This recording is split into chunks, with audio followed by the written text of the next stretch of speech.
Mahendra Parida general secretary all India council of central trade union सफाई मजदूर कर्मचारी संघर सभापति। आपन देखु आम आज जो 7 दफा दाबी नहीं जो प्रतिवाद करुचु तार प्रथम मूल लक्ष्य हूँ जो ठिका सफाई कर्मचारी माने 26 दिन काम पाइबा कथा ता न पाई मोटे 13 दिन काम पाँच तो आम डिमांड हो 26 दिन काम तुरंत जोगे दि जाओ।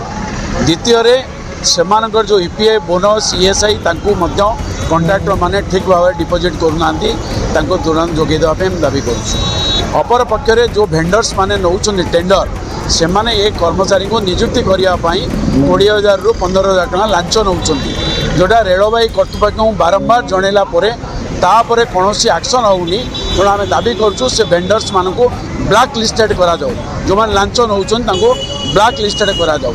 तापर रेलवाई रे जो ठिका कर्मचारी माने 10 वर्ष 15 वर्ष धरी काम करी को टेंडर सरुची नेक्स्ट टेंडर नवाई व्यवस्था करा जाओ। श्रम आईन रे ए व्यवस्था अच्छी किंतु रेलवाई कर्तृपक्ष ताकू अवहेला करुछंती।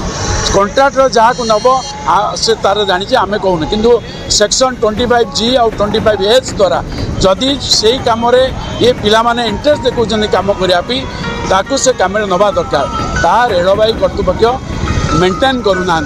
यही दाबी नहीं आम जनरल मैनेजर को ये 7 दफा मेमोरेंडम दबू जदि 2-3 मास भितर से कार्य न कराती आगामी दिन में काम छाड़ आंदोलन आम जारी रखू।